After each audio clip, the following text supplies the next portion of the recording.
Welcome to August. I hope that somehow you're able to enjoy your summer, take advantage of the warm days. This week, we're going to talk about platforms, data meshes, and system of insights. We'll also talk about why some people think that machines can't replace humans. There's a nice post on that. Welcome to the top 5 data, AI, analytics, and leadership posts of the week. Let's get started. Now, before we get started, I want to thank you so much for your votes and support. This week, I was voted one of the top 20 data influencers of 2020. And so I wanted to thank you guys for your support. None of this would be possible if you didn't engage and share and liked and commented on my posts and participating in this global conversation we're having on data management, AI, analytics, and leadership. So I want to thank you. Let's continue to drive this conversation by liking, commenting, tagging people. Let me know how I can do better in these posts. Let's get started with our first resource. If you're in the software business, tech business in general, you've heard it before. Everybody wants to be a platform, but realistically, how many platforms can there be out there? And so this week, it's a great resource that helps us think through that. It's a survey result from Harvard Business Review, where they've reviewed 43 successes and 209 failures of companies that are trying to be a platform. And they noted 4 mistakes. The first mistake is mispricing on one side of the market, which probably you've witnessed this yourself. Overpricing, underpricing. The second failure is not developing trust with users and partners. Most of what we do today in tech is about ecosystem driving, and so misunderstanding how that works could be fatal, apparently. The third mistake is entering too late, participating in a platform market where you're really not driving. And then the fourth one is prematurely dismissing or not adapting to the competition. This one is a big one because it ties to my second resource. Because if you think about these platforms and the need to adapt, you also like the resource that's next that I'm highlighting for you, a post by Luca Rossi on what can machine do to realistically replace humans over time. He says pretty much everything except for being a philosopher. So you should think about becoming a philosopher. So now, of course, no oversimplification on the post.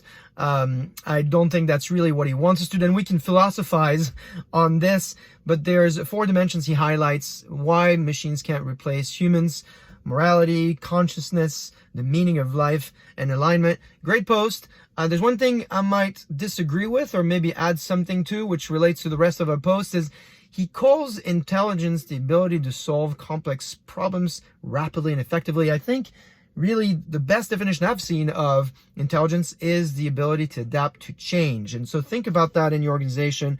The ability to adapt to change, I think, is what makes us really intelligent. Now, speaking of ability to adapt to change, I want to point to 2 oldies but goodies posts that have resurfaced this week from our data management analytics friends on the internet. The first one is a piece by Mark Beyer from Gartner and his colleagues on data mesh. You're asking, okay, what's a data mesh? Well, data mesh, think about it as a technology that allows you to abstract up from resources or siloed use case inside your organization to give you a global view of your data management environment. And it's a way to bring together all these things together to cut across the data management issues you might have inside your organization. Now, 4 years ago, Gartner predicted that by 2021, organizations that engage in a more adaptive, dynamic definition of processing and analyzing data will cut overall data management integration cost by 40% to 55%. That's very promising. I want to know, what do you think about that? Has this happened at your company? Have you seen it? And if you have, what have been the best practices? By the way, if you're wondering in the data mesh concept, is a data warehouse or a data lake, are they going away? The answer to that is no. They are becoming a node of your ecosystem, if you will. Take a look at that resource. Would love to hear your feedback on the prediction from Gartner. Other posts that came out from my favorite analysts, Ted Freeman from Gartner and Boris Evelson from Forrester. I think you'll like those, and they'll help you crystallize what's what for your team. So the first one on data management is Ted Freeman published this definitions of what is a data warehouse, what is a data lake, and what is a data hub. Really nicely crystallize the definition, one paragraph. Hopefully, it'll help you as you start thinking about your data modernization, data innovation journey. The second resource is a resource by Boris from Forrester on systems of engagement, system of records, and system of insights. He's got a nice kind of diagram that'll help you kind of clearly explain how, when you think about database versus an analytics systems, if you will, and those things are not mutually exclusive. So hopefully all these resources will help you. I know you're probably wondering what's on my shirt right now. So if you've lasted this long in this post, I'm going to unveil this to you. This shirt says, "Pardon my French." I got this done a few months ago and got a lot of great responses. And so it's a funny shirt. I hope to leave you with some funny thoughts for your week. And I hope you're going to rock your week. Don't forget to like, comment, share, tag people, and let me know what else I could be covering. I will see you next week.